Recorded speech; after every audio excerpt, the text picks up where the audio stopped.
lá, irmãos, Mateus capítulo 4.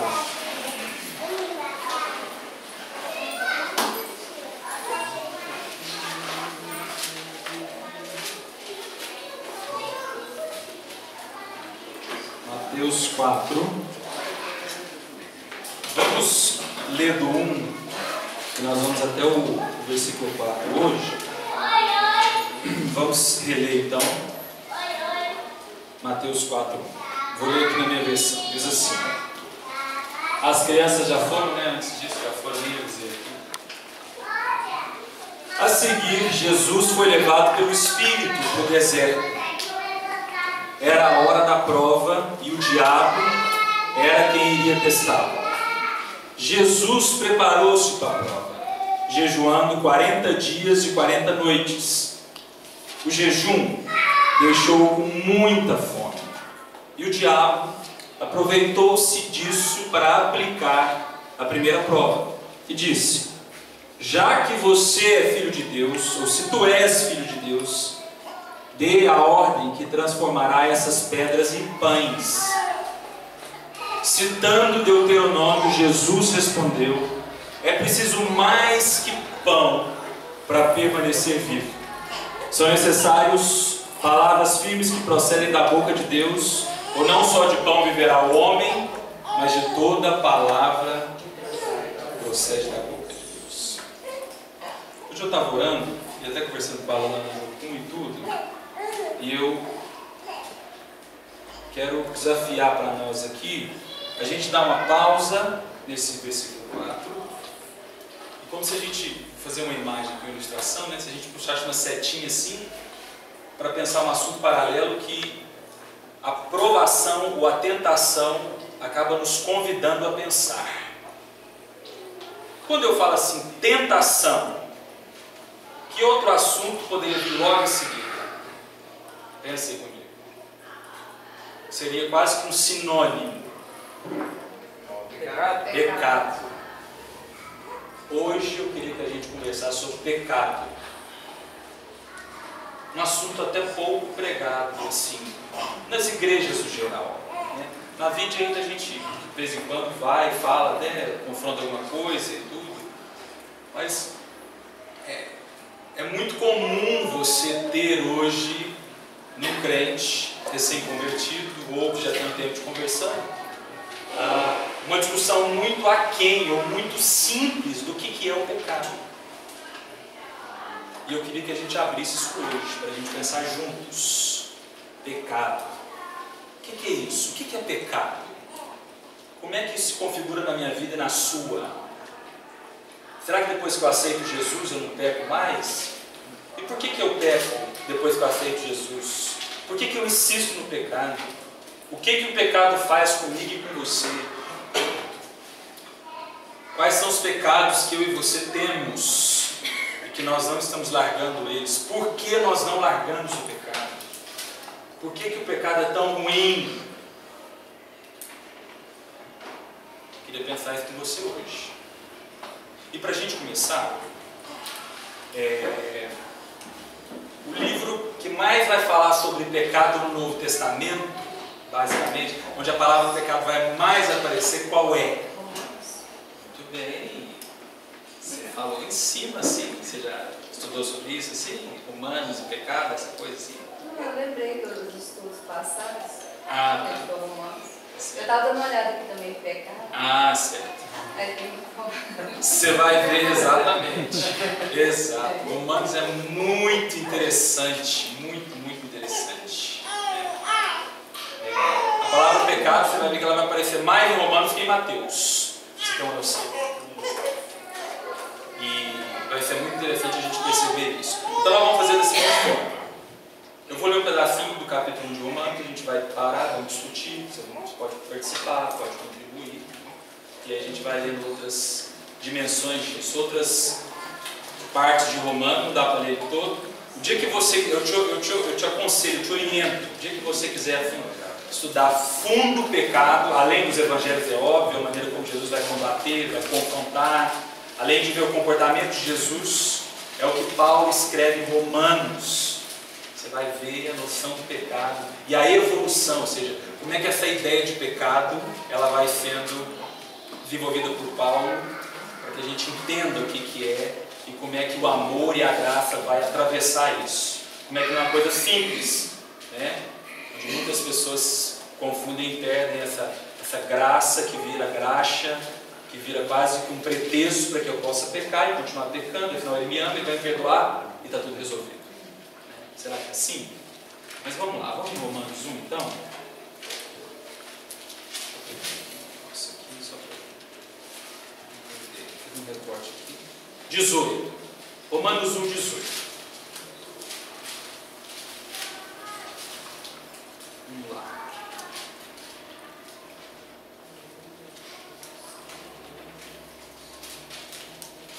Essa parte da versão da mensagem ficou bem interessante, eu vou ler aqui. Nós vamos ler do 18 ao 23. Presta bem atenção na maneira como ele vai descrever um cenário, que seria o primeiro capítulo aqui de Romanos, para depois ele continuar com a ideia. Diz assim: mas o furor divino é despertado pela falta de confiança do ser humano em Deus, pelos erros repetidos, pelas mentiras acumuladas e pela manipulação da verdade. Mas a verdade essencial sobre Deus é muito clara. Abram os olhos e poderão vê-la.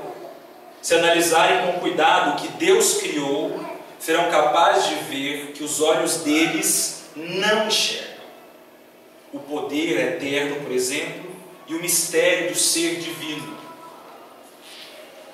Portanto, ninguém tem desculpa. Vejam o que aconteceu. 2 pontos. A humanidade conhecia Deus perfeitamente, mas deixou de tratá-lo como Deus, recusando-se a adorá-lo, e foi reduzida a um tão terrível estado de insensatez e confusão que a vida humana perdeu o sentido. Eles fingem saber tudo, mas são ignorantes sobre a vida. Trocam a glória de Deus, que sustenta o mundo, por imagens baratas vendidas na feira, por idolatria. Então Deus se pronunciou: se é isso que vocês querem, é o que terão. Não demorou muito para que fossem viver, olha que interessante o que ele diz aqui, não demorou muito para que fossem viver num chiqueiro, enlameados, sujos por dentro e por fora.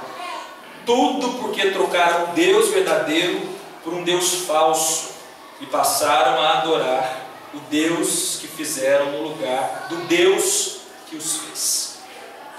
O Deus a quem bendizemos e que nos abençoa. Isso é uma loucura total. Então aconteceu o pior. Como se recusaram a conhecer Deus, logo perderam a noção do que significa ser humano. Mulheres não sabiam mais ser mulheres, homens não sabiam mais ser homens. Sexualmente confusos, abusaram um do outro e se degradaram, mulheres com mulheres, homens com homens, pura libertinagem. Pois de modo algum isso pode ser amor. Mas eles pagaram caro por isso. E como pagaram? Por quê? Porque são vazios de Deus e do amor divino, perversos e infelizes e sem amor. Uma vez que eles não se importam em reconhecer Deus, Deus desistiu deles e os deixou por conta própria. A vida deles agora é uma confusão só.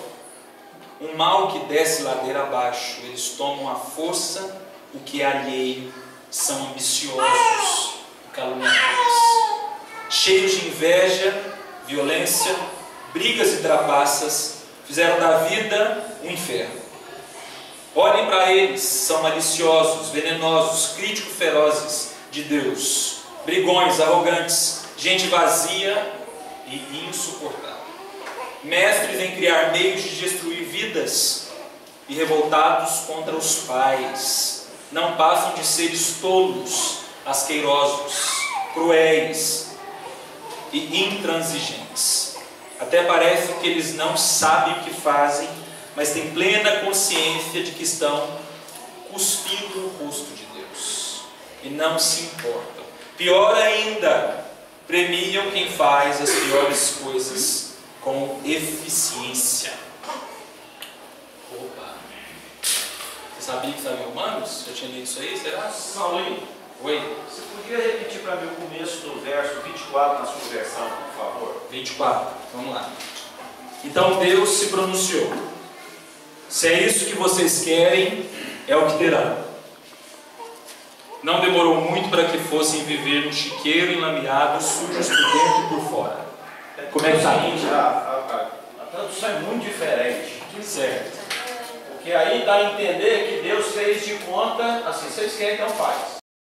E o texto original fala que Deus os entregou. Certo. Deus colocou eles para isso.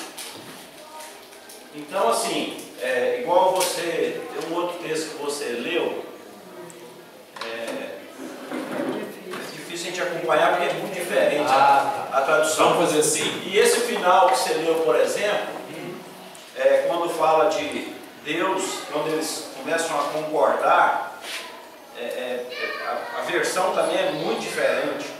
Porque na verdade ele está literalmente condenando não só quem faz, mas quem concorda. Não é a pessoa aceitar ou, tipo assim, fazer um elogio. É a pessoa que vê o erro e concorda com ele. Então assim, é só para poder a gente lembrar, porque senão parece que Deus está, tipo assim, cruzando um braço. Tipo assim, vocês querem fazer, então está de boa. Certo. Vou fazer assim, Pedro. Você pode ler na sua versão, com essa voz sua mesmo, sem o microfone. Vamos ler de novo, porque a gente pega as duas e a gente vai extrair os princípios. Pode ser? Vamos lá então. A partir do 18, Romanos 1, 18. A ira de Deus se revela do céu contra toda impiedade e perversão dos homens que detêm a verdade pela injustiça. Porquanto o que de Deus se pode conhecer é manifesto entre eles, porque Deus lhe manifestou. Porque os atributos invisíveis de Deus, assim o seu eterno poder, como também a sua própria divindade, claramente se reconhecem desde o princípio do mundo, sendo percebido por meio das coisas que foram criadas. Tais homens são, por isso, indesculpáveis. Porquanto, tendo conhecimento de Deus, não glorificado como Deus, nem lhe deram graças, antes se tornaram nulos em seus próprios raciocínios, obscurecendo-se-lhes o coração insensato, inculcando-se por sábios, tornaram-se loucos, e mudaram a glória de Deus incorruptível em semelhança da imagem de homem corruptível, bem como de aves, quadrúpedes e répteis.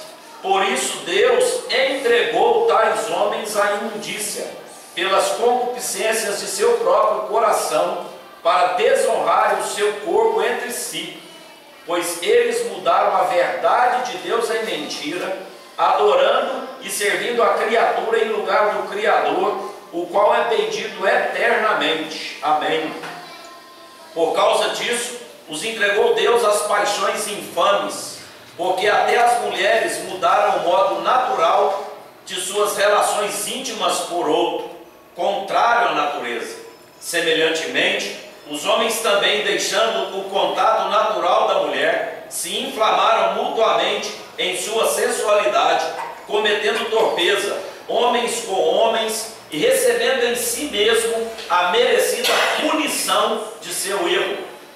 E por haverem desprezado o conhecimento de Deus, o próprio Deus os entregou a uma disposição mental reprovável para praticarem coisas inconvenientes, cheios de toda injustiça, malícia, avareza e maldade, possuídos de inveja, homicídios, contenda, dolo e malignidade, sendo difamadores, caluniadores, aborrecidos de Deus, insolentes, soberbos, presunçosos, inventores de males, desobedientes aos pais, insensatos, pérfidos, sem afeição natural e sem misericórdia.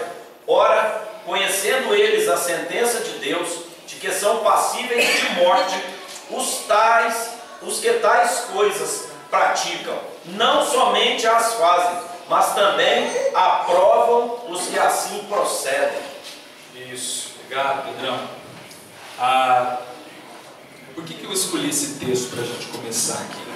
Claro que se tem muitas expressões aqui, Essa, por exemplo, no início, deter a verdade pela injustiça. Só essa a gente ficaria aqui 3 meses pensando o que é deter a verdade pela injustiça. Né? O que é Deus entregar esse homem a sua própria paixão, aquilo que ele tanto quer e tudo mais.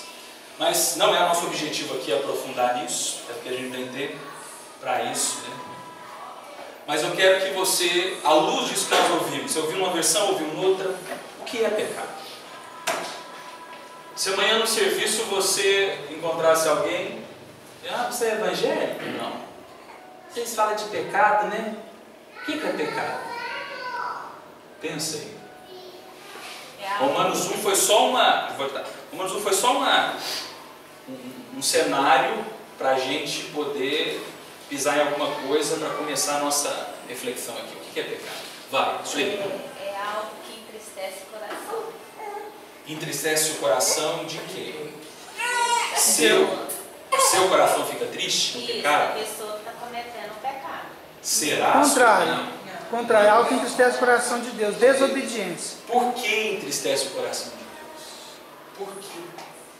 Isaías 59, 2. O vosso pecado faz separação entre vós e o vosso Deus. Então tudo aquilo que me separa de Deus é pecado. Não precisa ficar triste, nem alegre, porque às vezes a gente comete o pecado com a maior razão que existe, consciente, e a gente comete, não fica nem triste. E Deus também não fica. A gente acha que quando a gente comete pecado, Deus vira para o canto e fica chorando, né? Não existe essa questão. Na verdade, tudo aquilo que eu faço que me separa de Deus é pecado. Agora eu preciso de completar. Só a palavra de Deus é que vai me revelar o que eu faço que me separa de Deus. Guardo no coração a tua palavra para não pecar contra ti. Então, sem conhecimento da palavra, a gente vai cometer um monte de pecado inconsciente, sem entender, por falta de conhecimento. Eu queria linkar com o que a senhora falou, Pedro, ele falou assim, sem conhecimento da palavra. Há pessoas que têm conhecimento da palavra e pecam.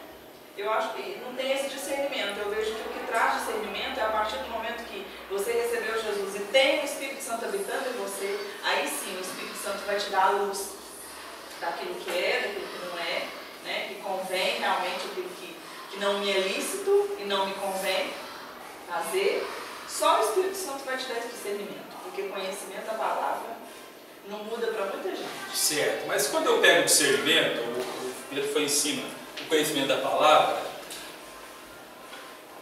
quando isso chega até mim, quando eu entendo que o pecado me separa, que tipo de atitude isso me chama a ter? E qual é a base dessa atitude? Por que muitas vezes eu conheço e peco ainda? Por que eu entendo a palavra, fiz teologia, entendo muita palavra e ainda peco, tenho as revelações e o discernimento e às vezes ainda escolho o pecado? O que toda essa revelação me chama a fazer? Pensa por aí. O que ela me chama a fazer? Já que eu separo de Deus, certo? Porque ele falou muito claro. O que a gente pode ver, por exemplo, em Gênesis, a matriz original que ela bem gosta tanto de falar, que é perfeito. Quando há a escolha de comer o fruto, há uma separação ali. Ali começa o conceito de separação. É muito claro isso. E até hoje nós vivemos a repercussão dessa separação. Isso é fato. O salário do pecado que você vai ter em Romanos 6 é o quê? A morte. Isso é fato também. Essa separação da vida. A vida é quem? Quem é vida? É Jesus. Agora, eu quero que você pense comigo. Porque o nosso desafio agora prático é... Às vezes a gente fala de pecado, irmãos. Por muito tempo eu fui assim. A nossa mente, ela foi ensinada e doutrinada a pensar na hora em quê? Sexo. Pecado de sexualidade, pecado de iniquidade do mundo lá fora que bebe todas e não vai na igreja. Presta bem atenção, o senso muitas vezes do comum é esse, Tiagão. Porque a gente começa a falar de pecado e fala assim, não, mas não vai nem me pegar. Estou aqui na quinta-feira, imagina, já estou garantido. Como é que eu peco assim? O que é? Nós caímos muitas vezes num hábito de não entender, ou não querer entender, ou não estar disponível para entender a nossa condição de pecador. E aí nós habituamos a escalonar pecados. Então, tem os pecados mais cabeludos, aqueles máximos, né? Principalmente essa ordem sexual, de traição, mulher, roubar, matar alguém. Então, claro, tudo isso é óbvio que é pecado. Mas nós colocamos isso num patamar. E a grande pergunta que eu faço para mim e para você é: e nós, hoje? Como pessoas que amam Jesus, que conhecem a palavra, que têm discernimento do Espírito, você peca, irmão? Peca. Deixa eu só abrir de cá, Pedro.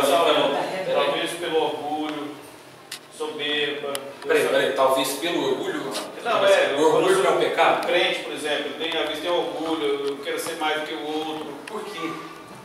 A gente não conhece a palavra de revelação. Aqui ele falou de outros, falou de inveja, falou dessa maledicência. Ou seja, a gente vai encontrar assim, uma lista intensa disso, né? É uma escolha. Não é desobediência? A gente obedece. Porque a gente não tem comunhão com Deus o tempo todo. Se você tiver, Você não desobedece? Porque isso está intrínseco na personalidade do homem. Isso é o ser humano, do ser humano. Deixa a pimenta chegar ali, vai, pimenta. Tem duas coisas que é muito séria, gente, quando a gente fala de pecado. A primeira delas, que a gente tem que ir para as cartas de João, porque as cartas de João falam, se pecarmos. O problema é que a gente trata hoje com a nossa vida de uma maneira absurda. Na verdade, o pecado é um acidente na vida de quem de fato anda com Deus.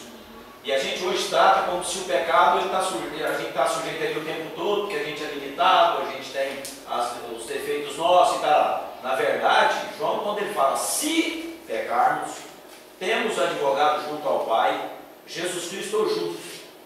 Então, na verdade, o pecado deveria ser um acidente na nossa vida. Aquilo que a irmã falou é o maior fato. Se nós levantássemos de manhã, buscássemos o Senhor, e durante todo o nosso tempo, como diz o Salmo 1, anda na lei do Senhor, e na lei do Senhor medita de dia e de noite. Irmãos, eu vou falar para vocês sem medo nenhum. A gente eliminar 90% dos nossos pecados. Eu acho que isso é o mais sério. O problema nosso, que a gente comete pecado, é porque a gente anda 90% longe do Senhor e só dá o dízimo do nosso tempo de intimidade para isso. Por isso que o pecado se tornou tão comum na nossa vida. Mas quando a primeira pergunta que você fez é que eu quero falar, por que nós pecamos? Na verdade, gente, eu acho que a gente peca muito menos pelo erro. A gente peca, como diz Tiago 5,17. Aquele que sabe que tem que fazer o bem e não faz, nisso está pecando. Eu acho que nós, como crentes, pecamos muito mais por não fazer o bem do que por coisas erradas que a gente comete. Eu acho que a igreja do Senhor, de forma geral hoje, ela peca muito mais porque ela está deixando de fazer o que é papel dela e às vezes fazendo coisas que não tem nada a ver com o reino de Deus e preocupado com tantas outras coisas, colocando o coração em tantas outras coisas. Então eu vejo que Tiago, quando ele fala isso, ele está falando exatamente para a igreja atual. A gente peca por não fazer o bem. E aí? O que você acha? Bom, Pedrão, muito bom. Eu concordo com o que o Pedro falou, né? Lógico que nós temos uma natureza pecaminosa e a velha natureza tem que ser dominada todos os dias. Mas se nós realmente estivermos cheios do Espírito Santo, é como diz a palavra, se alguém vive no Espírito, ande também no Espírito, há essa guerra da carne do Espírito constante, né? Mas se a pessoa estiver cheia do Espírito Santo, ela vai, como ele falou, pecar menos. A diferença, por exemplo, como você falou, e qual a diferença daquele pecador no mundo e nós? Todos somos pecadores, mas a questão é que nós somos pecadores redimidos, né? E eles estão já entregues, como nós acabamos de ler. Pessoal, interessante, tem uma ilustração, acho que quase todo mundo deve conhecer. Quando a gente não tem o Senhor na nossa vida, a gente corre atrás do pecado. A gente tem aquele prazer, tem mesmo, né? A gente está correndo atrás dele. Só que quando a gente tem essa nova natureza em Cristo, a gente tenta fugir dele. A gente está correndo e está correndo atrás. De vez em quando ele pega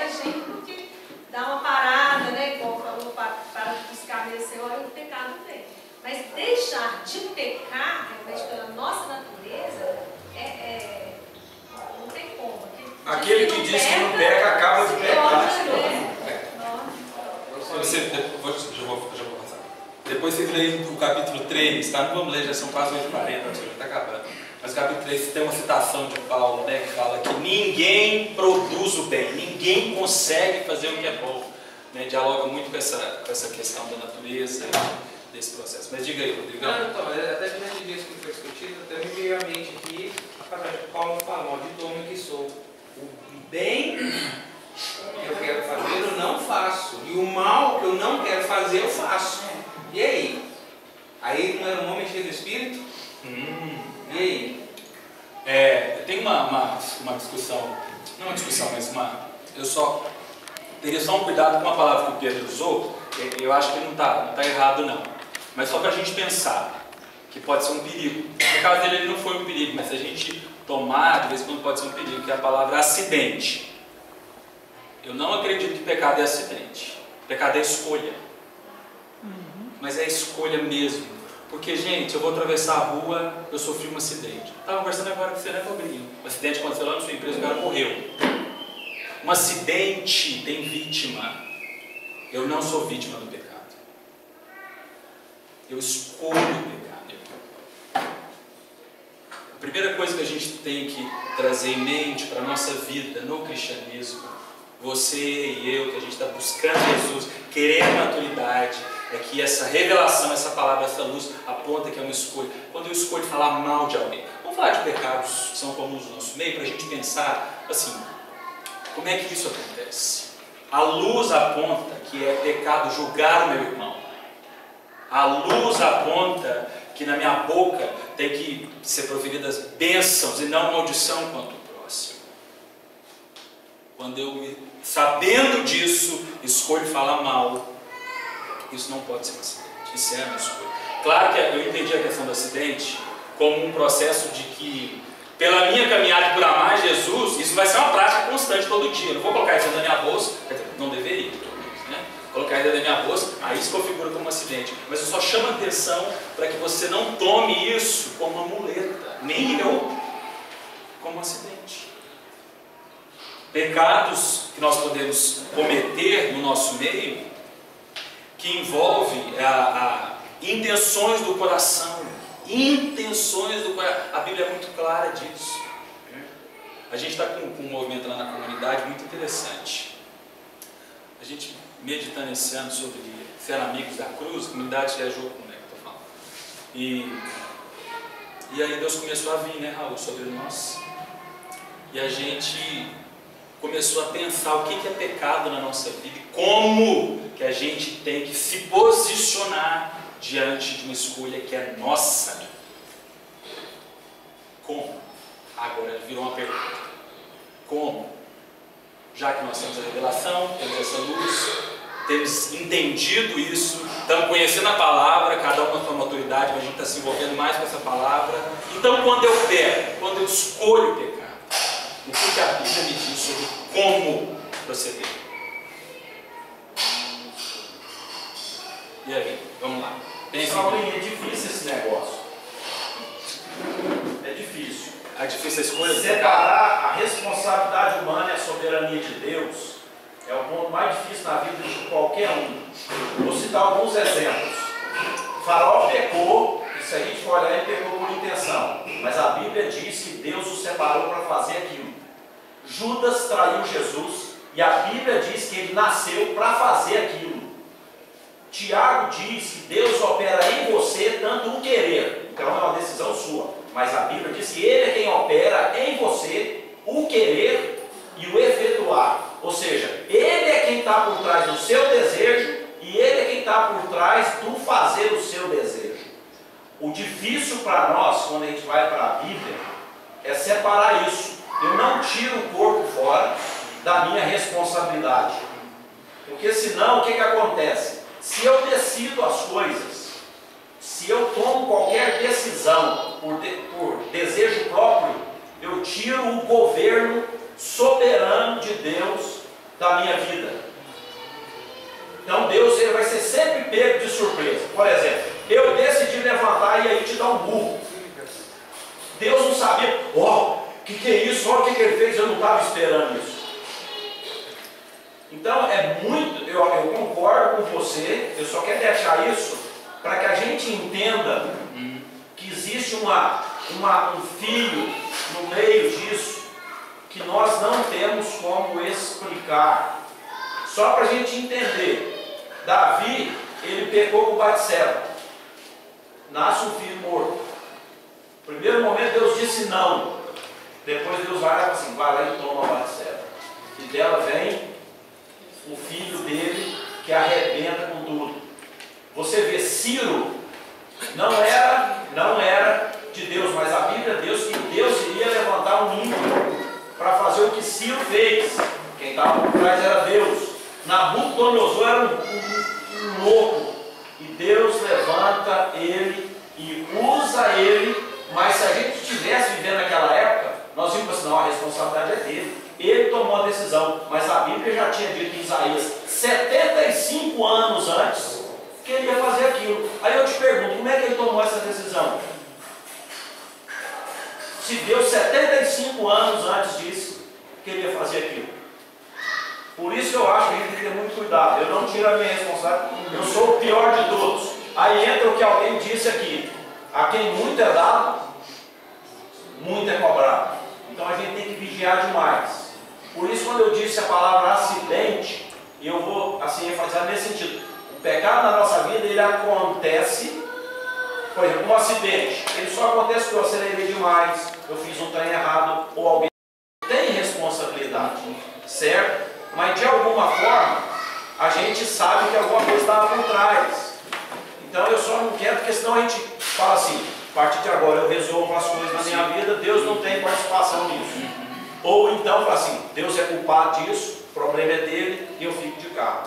Eu estou falando só um negócio que não tem explicação, certo? Ninguém acha um ponto onde essas duas coisas se separam, mas que elas existem, existe. Existe a responsabilidade do homem, mas existe a soberania de Deus. É só para não gerar dúvida no nosso lado. Mas aí só, voltando lá no comecinho do Gênesis, quando Deus chega para Caim e fala assim, por que você está triste? Você é psicólogo, você sabe, isso é uma pergunta terapêutica. Né? Por quê? Você saber o porquê do momento. E lá no final do versículo fala assim, olha, o pecado já está à porta. Cabe o quê? A ti dominar. Escolha. Então, por que Deus falou isso para Caim? Cabe a ti dominar. Então o pecado cabe a mim dominar. Lógico que eu tenho a tendência, a minha natureza é sempre escolher o mal. Porque aí pegando o texto do Rodrigo que citou de Paulo, miserável homem que sou. Por que eu sou miserável? Porque a minha natureza é pecaminosa. Lá atrás meus pais pecaram. Em pecado fui concebido. E hoje sou o pecador. Então, o pecado, eu tenho a oportunidade de escolher pecar ou não. Cabe a mim dominar esse pecado. Não é papel de Deus. Lógico que Deus é soberano. Deus sabe de todas as coisas. Ele não é feito de surpresa. Mas aí vem a questão do livre-arbítrio. Né? Eu escolho isso ou não. Eu quero ou não. E aí que está o X da questão. Ou seja, faz sentido. A linha é fina mesmo. Você viu, Pedro citou a Bíblia, é fina a linha de entender essa dimensão, entender assim, a base que atravessa essa discussão sobre o pecado de Gênesis e Apocalipse vai tratar duas perspectivas que aparentemente se opõem, mas elas não se opõem. Porque mesmo Deus sendo soberano, eu tenho a minha escolha. Como é que explica isso? Não vamos explicar, porque assim, não dá nem para conceituar como Pedro disse. Agora, o que eu quero puxar nessa noite, já inspirado nisso aqui, já contribui bem, como é que a gente faz então hoje? Alguma coisa tem que o que a gente pode fazer hoje diante disso? Por que eu entrei no assunto de pecado? Porque em Mateus 4, a gente está começando a falar de tentação, né? E a gente consegue didaticamente usar a tentação no nosso dia a dia como quase esse pré-pecado. Tentação não é pecado, você sabe disso, né? Ser tentado, a tentação em si não é o ato do pecado, Mas a maneira como essa tentação me atravessa e há então essa minha escolha, essa consciência que eu tenho, isso de fato se configura o pecado da minha vida. E quando isso acontece, para onde a gente vai? Aí eu quero ler algo no 1 João aqui. A palavra. Isso, aí vamos ver que a palavra também diz sobre isso, junto com todas essas configurações aqui que a gente trouxe. De 1 João capítulo 1. Vamos lá, Pedro até citou 1 João, né? As cartas de João vão ser preciosas demais, demais, gente, para isso. Vai falar de amor e de pecado, que coisa mais interessante, gostosa para mim e para você, e ao mesmo tempo apertada para a gente se posicionar. 8. Lê aí, Pedro, 8 e 9. Na sua, depois eu leio na minha para ficar bem. Se dissermos que não temos pecado nenhum, a nós mesmos nos enganamos e a verdade não está em nós.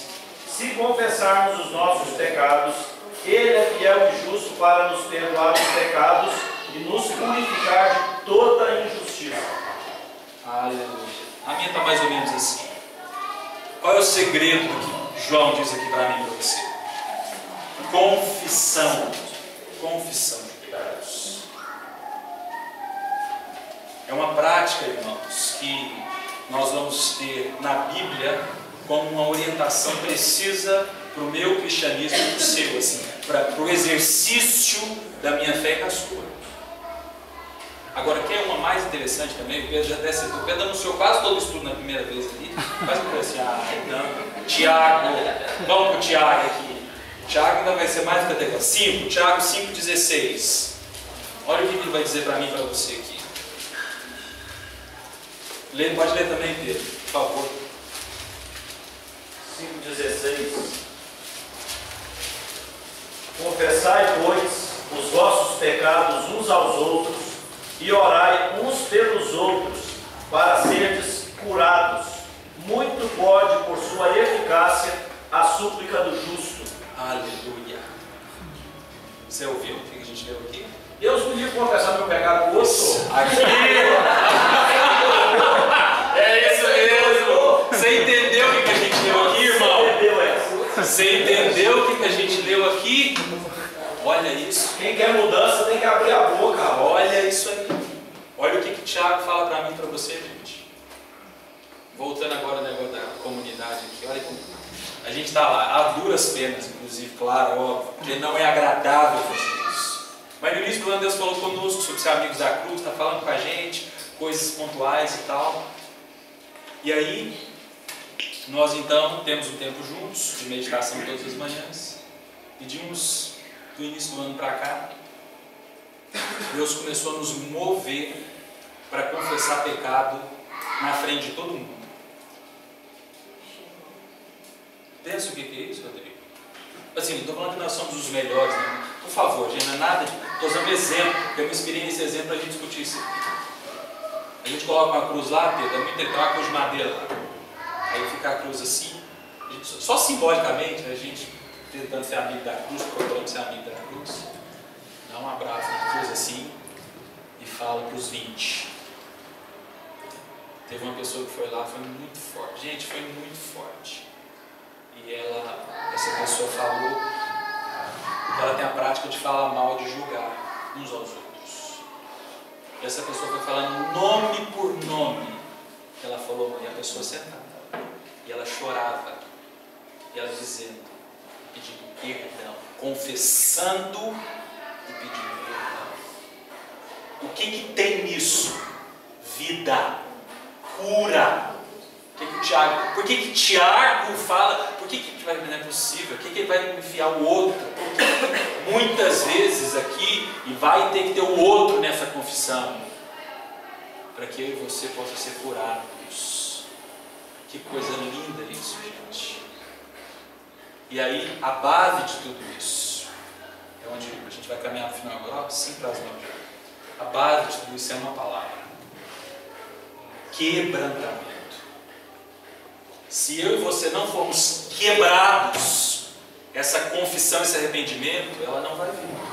Se a gente não entender que é necessário quebrar com essa nova ligação que a gente faz, quando a gente deixa de se ligar com Deus, para ligar com o nosso pecado, com o meu desejo, com a maneira como eu quero conduzir as coisas, se eu não colocar meu coração nessa disposição de ser quebrado. E, gente, você quer uma quebrada do irmão que é essa? Se eu te der o microfone agora aqui, ou eu começar a falar aqui dos meus pecados. Então, irmãos, para a gente concluir, eu gostei já, foi muito bom. Podemos até continuar, vou até falar com a Alana depois, podemos me estender. Mas para a gente concluir, eu quero que você vá embora pensando nisso. Eu tenho pensado muito nisso na minha vida, a gente tem praticado isso lá, aos trancos e barrancos. Né? Mas nos falta isso, irmãos, para que a gente tenha vida abundante. Nos falta isso para que a gente possa largar o pecado. Eu imagino, eu fui lá também, confessei pecado, meu alçado, fui lá, peguei e falei coisa brava minha, para todo mundo. E você sabe o que eu estou sentindo depois? A graça e o poder de Deus, né, como diz lá, como Pedro fala, né?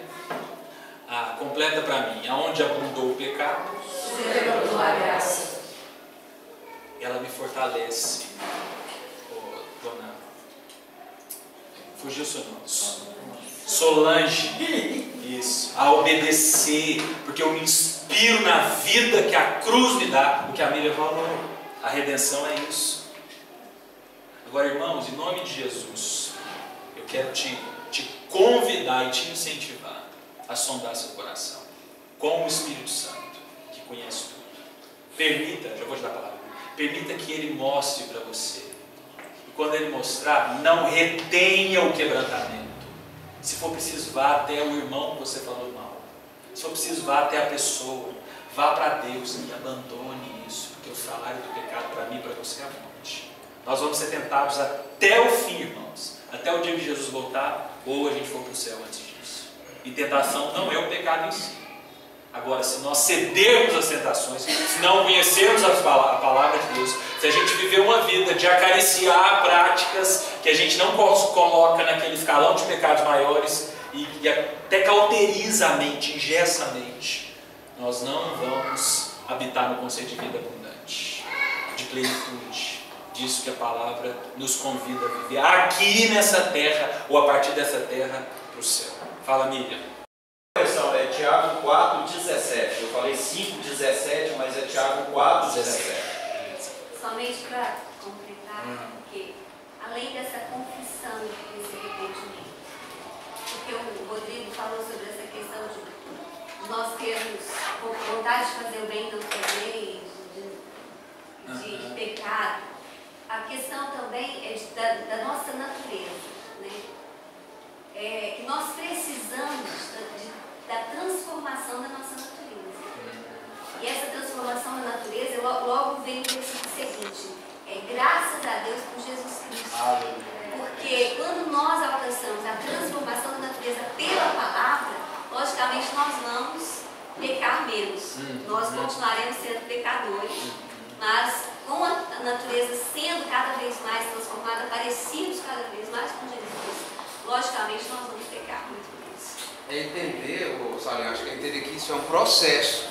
A palavra de Deus fala conhecer e prosseguir em conhecer. Porque aquele que atingir a plenitude, agora eu estou totalmente pleno, aí sim. Mas isso não existe aqui. Isso não existe aqui. Então, querendo ou não, nós ainda vamos ter aquele restinho, por mais santos que sejamos, vamos ter aquele restinho da nossa natureza pecaminosa, porque é um processo, não é uma coisa que acontece assim, conheci Jesus, estou plenamente contigo. Vamos ficar em terra, vamos ficar em terra. Pessoal, vamos ficar lá. Eu gosto desse negócio. Entendeu? Para te responder, só para te dar uma ideia. Isso é a maior bênção que Deus tem para nós. A Bíblia diz: se você quebrar qualquer coisinha da lei, você é condenado em todas elas. Isso é para que eu possa olhar para você sem nunca olhar de cima para baixo. Você pode cometer 1 milhão de pecados, eu posso cometer um só. Nós dois somos nivelados do mesmo jeito. Então isso é o que Deus faz para que ninguém olhe e ache que é melhor que ninguém. Amém, irmãos? Amém. Se posicione então diante da palavra. Em qualquer dúvida, vai para a palavra mesmo, vamos lá. Você vai ter revelação disso.